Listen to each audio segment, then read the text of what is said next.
शाम के 8:45 थे। एक ऑफिस कलीग के आलीशान घर पर 150 अनजान लोगों के बीच वो लड़की खड़ी थी जिसे मैंने कभी पागलों की तरह चाहा, जिसे बरसों पागलों की तरह ढूंढा और जो 9 साल पहले अचानक एक शाम बिना बताए मेरी ज़िंदगी को छोड़कर चली गई थी। शाम के 7:45 बजे मेरी दुनिया कुछ अलग थी। मैंने अपनी बीवी नेहा के साथ आधे मन से एक और कारपोरेट पार्टी की ओर ड्राइव कर रहा था। मेरी बीवी भला ही खूबसूरत एक डॉक्टर है, पीडियाट्रिशियन। हमारे खुद के तो बच्चे नहीं हैं, औरों के बच्चों की सेहत सुधार के उनकी मुस्कुराहटों से खुश हो लेती हूँ। मैं 35 साल का हूँ और मेरे माँ बाप के हिसाब से वो मुझसे करीब 35 गुना ज़्यादा समझदार है। उसने मेरे लिए नॉनवेज खाना शुरू किया, मुझे 6 बजे उठाना सिखाया और ये ईमानदारी से मान लिया कि ज़्यादातर औरतें ख़राब ड्राइवर होती हैं। ये बीवियाँ शायद अपने पतियों के दिमाग की बड़ी अच्छी डॉक्टर होती हैं। ना जाने कैसे नेहा मेरे कहे बिना मेरी सारी ज़रूरतों को समझ लेती है। शाम के 6:45 बजे मेरी दुनिया कुछ और अलग थी। दफ्तर से घर ड्राइव करते वक्त रेडियो पर किसी कमबख्त आरजे ने वही पुराना गाना चला दिया था। 11 साल पहले लंबे बालों वाली एक खूबसूरत लड़की ने सिर झुका के दोस्तों के बीच कॉलेज कैंटीन ने मुझे सुनाया था। छुपा लो यूं दिल में प्यार मेरा के जैसे मंदिर में लो दिए की। वही पागल लड़की जिसे मैं पागलों की तरह चाहता था, प्रिया बख्शी। उस दोपहर के 11 साल बाद के 8:45 बजे वही लंबे बालों वाली प्रिया मुझे अनजान मुझसे कुछ दूर खड़ी थी। अचानक हैंड ऑफ मार्केटिंग आशीष कौल ने मेरे कंधे पर थपथपाते हुए कहा, ब्रदर मेरी वाइफ से मिलो प्रिया। जो मेरी बीवी ना बन सकी वो मेरे कलीग की बीवी, जो मेरे बीवी ना बन सकी वो मेरे कलीग की बीवी बन के मेरे सामने खड़ी थी। प्रिया कौल। उसने बिना कुछ कहे अपना हाथ मेरी ओर बढ़ाया और अपने अजनबियों की तरह हाथ मिलाया। उसके होठों पर फर्जी मुस्कुराहट थी, लेकिन उसकी उंगलियों में अभी भी वही मासूमियत हरारत थी।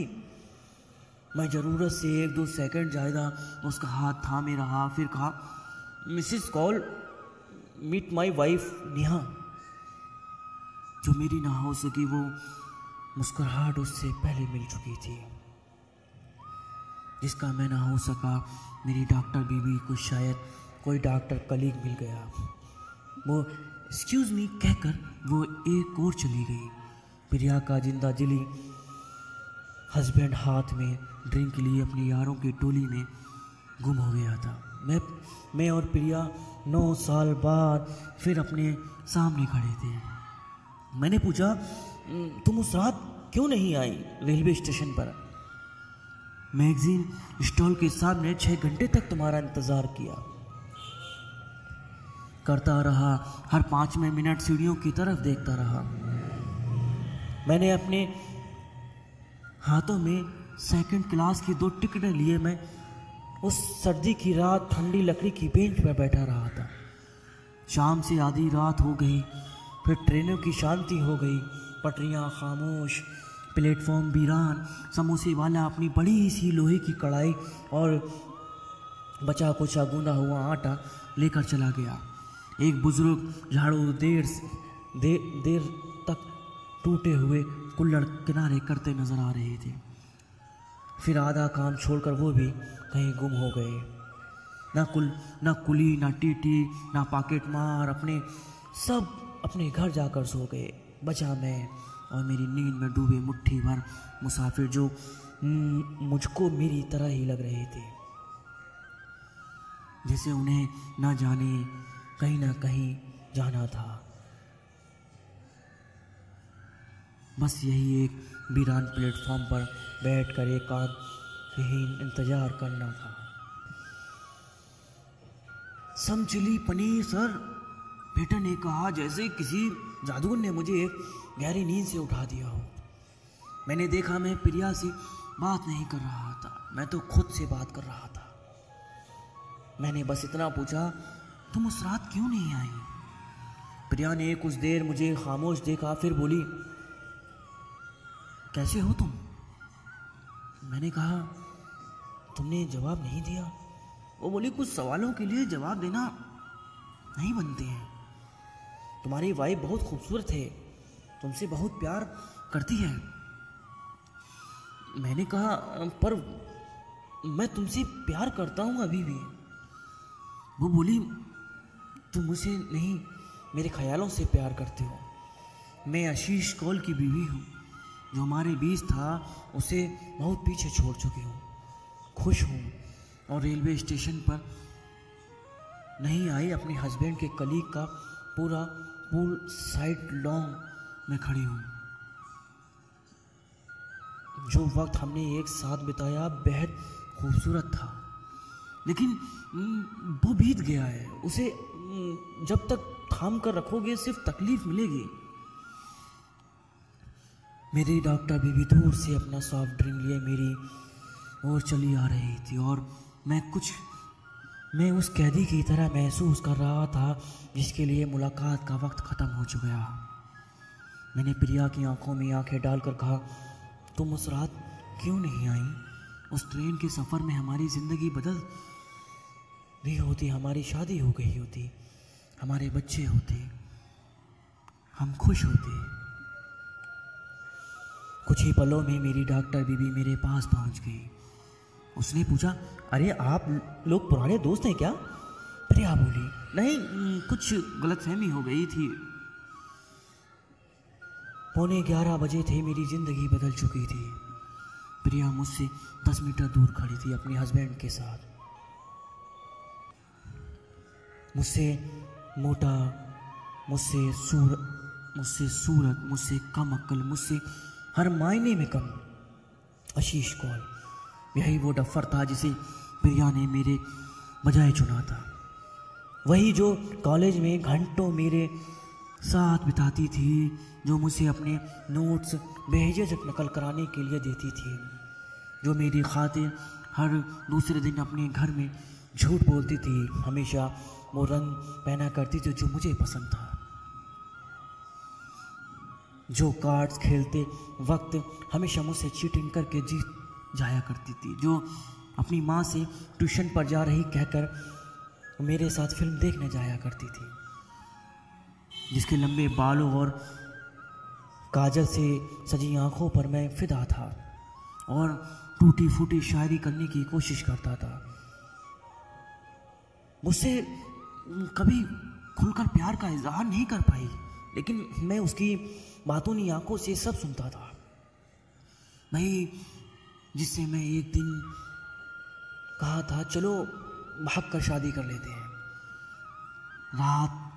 मैं रात के 9 बजे स्टेशन पर तुम्हारा इंतज़ार करूंगा, और जिसके इंतज़ार में 9 बजे से 9 साल बीत गए।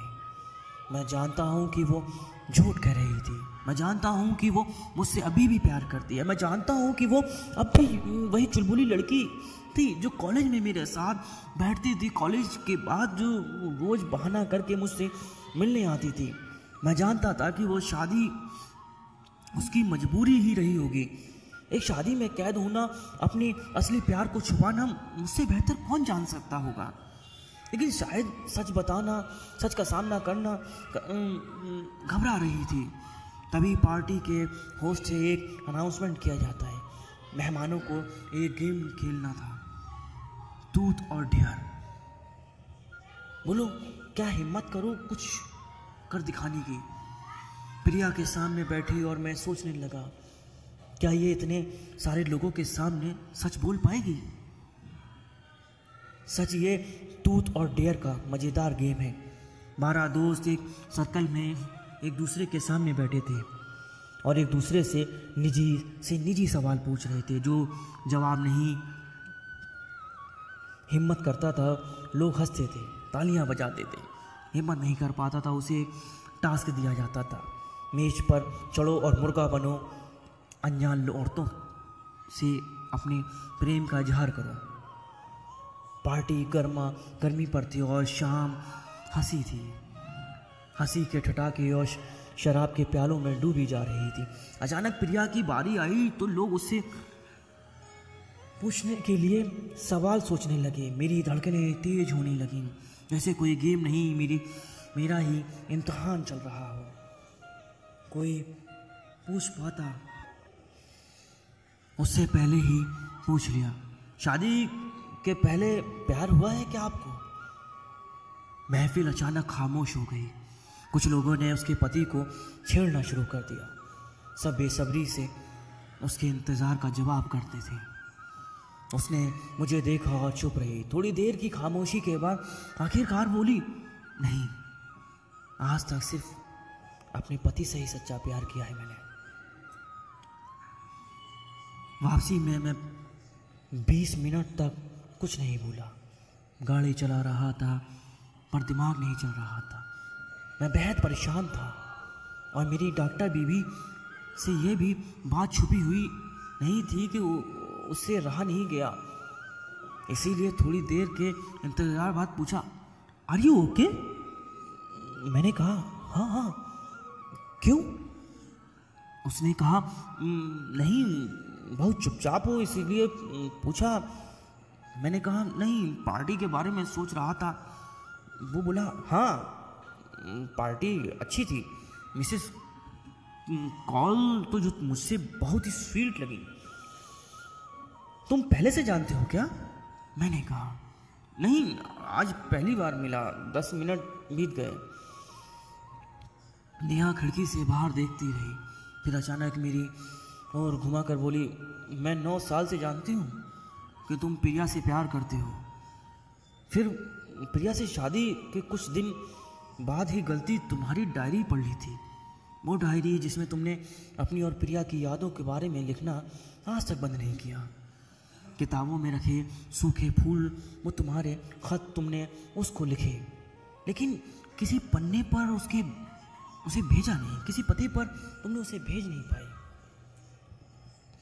वो सारे ग्रीटिंग कार्ड जो उसके बर्थडे के लिए और 15 दिसंबर को जो तुम डिनर पर जाते हो मेरे साथ, वो प्रिया का जन्मदिन सेलिब्रेट करते हैं।